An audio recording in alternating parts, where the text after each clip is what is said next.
Drama ಆಡ್ತಿರೋದು ಇಬ್ರು. Sir ತಗೊಳ್ಳಿ sir, ಮಾತಾಡಿ ಸರಿ ಸರ್, ನೀವು ರಿಯಲ್ ಆಗಿ ಮಾತಾಡಿ. ನಾನು ರಿಯಲ್ ಮಾತಾಡೋದಲ್ಲ, ನಿಮ್ಮಿಬ್ರು ಕಷ್ಟ ಸುಖ ಮನೇಲಿ ಮಾತಾಡ್ಕೊಳ್ರಿ ಇಬ್ರು. ಕಷ್ಟ ಸುಖ ಮಾತಾಡಿದ್ದಾರೆ. ಸಿನಿಮಾ ಕಷ್ಟ ಸುಖ ಅಲ್ಲ ಇದು, ಅದು ಕರ್ತವ್ಯ ನೀವ್ ಮಾಡಿದ್ದೀರಾ. ಏನ್ರಿ ಬಂದಿರೋದು ನಿಮ್ಗೆ? ನಿಮ್ ಗಂಡ ಹೀರೋ ಆಗೋದು ನಿಮ್ಗೆ ಇಷ್ಟ ಇಲ್ವಾ? ನಾಲ್ಕು ಜನ ನೋಡಿ ಇಷ್ಟಪಡೋದು ಇಷ್ಟ ಇಲ್ವಾ? ಮತ್ತೆ ಅದಕ್ಕೆ ತಾನೇ ಕಷ್ಟಪಡ್ತಿದ್ದ. ಬಡಿ, ಯಾರು ಹೇಳಿದ್ರು ನಿಮ್ಗೆ ಕಷ್ಟ ಪಡ್ಬೇಕು ಅಂತ? ಆಯ್ತು ಸರ್. ಏನ್ರಿ ಬಂದಿತ್ತು? ಯಾಕ್ರಿ ಗೋಳಿ?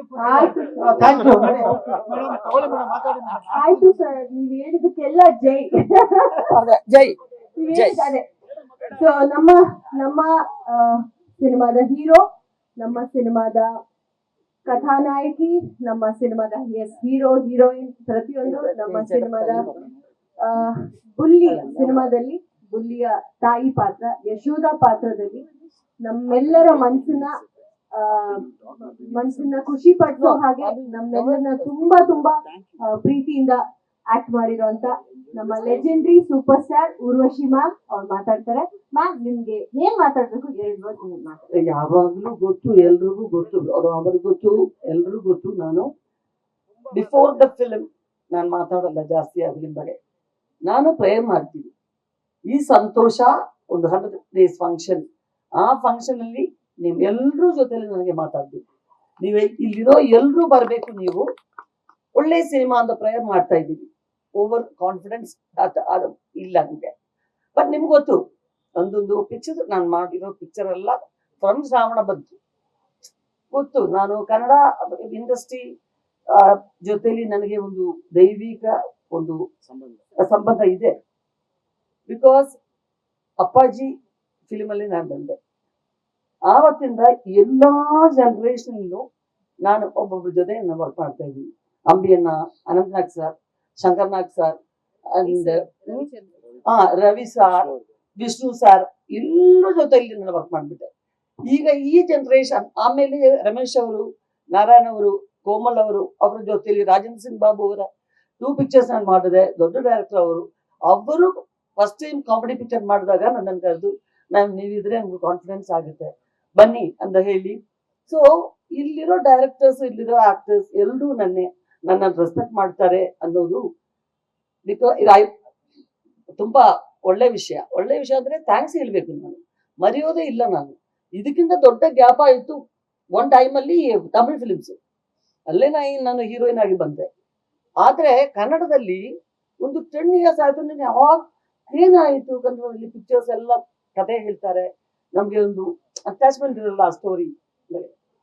ಸೊ ಈ ಕತೆ ನನಗೋಸ್ಕರ ಅಷ್ಟೊಂದು ಸಫರ್ ಮಾಡಿ ಹರ್ಷಿ ಇಬ್ರು ಚೆನ್ನೈ ಬಂತು, ಅನೂಪ್ ಎಲ್ರು ಬಂದು ಕತೆ ಹೇಳ್ದ. ಇದಕ್ಕೆ ನನ್ನ ಕರೆದ್ರ ನಾನು ಮಿಸ್ ಮಾಡಬಾರ್ದು ಒಂದು ಮಲಯಾಳಂ ಪಿಕ್ಚರ್. ಆಗಲೇ ನಾನು ಸ್ವಲ್ಪ ಎಕ್ಸರ್ಸೈಸ್ ಮಾಡಿ ಪೋಸ್ಟ್ಪೋನ್ ಮಾಡಿ ನಾನು ಬಂದೆ.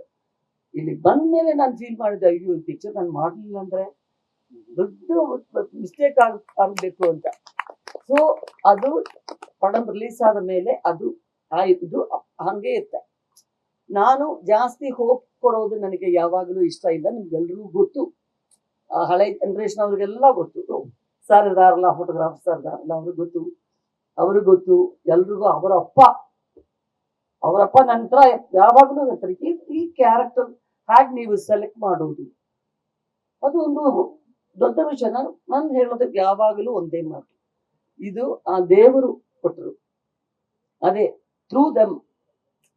ಅದಕ್ಕೆ ಇವರಿಬ್ರು ಅನೂಪ್ ಎಲ್ರು ಇಲ್ಲಿ ಬಂದ್ಮೇಲೆ ಈ ಜನರೇಷನ್ ಇವರು ಒಳ್ಳೆ ಕಾಮಿಡಿ ಮಾಡಿದ್ರು. ಕಾರ್ತಿಕ್, ಬುವಾ ಫಸ್ಟ್ ಒಂದು ಚೇಚಿ ನನ್ಗೆ ಆಗೋಲ್ಲ ಚೇಚಿ, ಕಾಮಿಡಿ ಪಿಕ್ಚರ್ಸ್ ಏನು ನಾ ಮಾಡ್ಲಿಲ್ಲ, ಟೈಮಿಂಗ್ ಎಲ್ಲ ನನ್ಗೆ ಗೊತ್ತಿಲ್ಲ. ನೀವಿದ್ದೀರಿಂದ ಒಂದೇ ಒಂದು ನಂಬಿಕೆ ನನಗಿದೆ, ಏನು ಕಾನ್ಶಿಯಸ್ ಆಗಬೇಡ, ಹೋಗು ಬರುತ್ತೆ. ಅಯ್ಯೋ ನಾನು ಕಾಮಿಡಿ ಮಾಡ್ಬೇಕಲ್ಲ ಅಂತ ಟೆನ್ಷನ್ ತೆಗೆಯೋದು ಬೇಡ. ಟೆನ್ಷನ್ ಆಗಿ ಇದು ಆಕ್ಟ್ ಮಾಡೋದಲ್ಲ, ಕಾಮಿಡಿ ಆರಾಮಾಗಿರ್ಬೇಕು ಅಂತ. ಬಟ್ ಸೂಪರ್ ಆಗಿ ಬಂದಿತ್ತು. ಒಂದು ಹೊಸ ಭುವನ್ ನೀವು ನೋಡಿದ್ರಿ ಈ ಪಿಕ್ಚರ್ ಅಲ್ಲಿ. ಡೆಫಿನೆಟ್ಲಿ ಆಗಿ ಈ ಪಿಕ್ಚರ್ ಒಂದು ಚೇಂಜ್ ಆಗುತ್ತೆ. ಭುವನ್ಗೆ ಇನ್ನೊಂದು ಏನು ಹೇಳೋದು, ಇನ್ನೊಂದು ರೂಟ್ ಬರುತ್ತೆ ಡೆಫಿನೆಟ್ ಆಗಿ. And other language also. ಈಗೆಲ್ಲ ಪಿಕ್ಚರ್ಗಳು ಪ್ಯಾನ್ ಇಂಡಿಯನ್ ಪಿಕ್ಚರ್ಸ್, ಈ ಲ್ಯಾಂಗ್ವೇಜು ಆ ಲ್ಯಾಂಗ್ವೇಜು ಅಂತ ಇಲ್ಲ. ಸೊ ಚೆನ್ನಾಗಿ ಬರುತ್ತೆ ಅಂತ ಒಂದು ನಂಬಿಕೆ. ಇಂದು ಸರ್ಪ್ರೈಸ್ ಇದೆ, ಅದು ಹೇಳ್ತಾರ ಇಲ್ಲ ಅಂತ ಗೊತ್ತಿಲ್ಲ. ಅದು ಹರ್ಷಿ ಯಾರು ಓಂ ಪ್ರಕಾಶ್ ಅವರು ಆಕ್ಚುಲಿ ನಾನು ಸ್ವಲ್ಪ ಮರೆದ್ಬಿಟ್ಟೆ. ಈಜುವ ನನಗಾಗಿ ಫಿಲ್ಮ್, ಆ ಫಿಲ್ಮ್ ಅಸಿಸ್ಟೆಂಟ್ ಡೈರೆಕ್ಟರ್ ಅವರೇ ಹೇಳಿದ್ರು, ಇಷ್ಟೊಂದು ವರ್ಷ ಆಯ್ತು ಅವ್ರ ಅಪ್ಪ ಜೊತೆಲಿ ವರ್ಕ್ ಮಾಡಿದೆ, ನಾನು ನನ್ನ ಹೆಂಡತಿ ಆ ಪಿಕ್ಚರ್ ಅಲ್ಲಿ ವರ್ಕ್ ಮಾಡಿದೆ, ಇವರ ಜೊತೆ ನಾನು ಒಂದು ಕ್ಯಾರೆಕ್ಟರ್ ಅದರಲ್ಲೂ ಇದ್ರು ಆ ಕ್ಯಾರೆಕ್ಟರ್ ವಡಿವೇಲ್ ಕ್ಯಾರೆಕ್ಟರ್ ಸರ್, ಅದು ಒಳ್ಳೆ ಕ್ಯಾರೆಕ್ಟರ್, ಒಳ್ಳೆ ಕಾಂಬಿನೇಷನ್ ಈ ಪಿಕ್ಚರ್ ಅಲ್ಲಿ. ಆಕ್ಚುಯಲ್ ಕಾಂಪಿಟೇಷನ್ ನಮ್ ಇಬ್ರಿಗೂ ನೀವು ನೋಡಿ ನಿಮ್ಗೆ ಗೊತ್ತಾಗುತ್ತೆ. ಓಕೆ.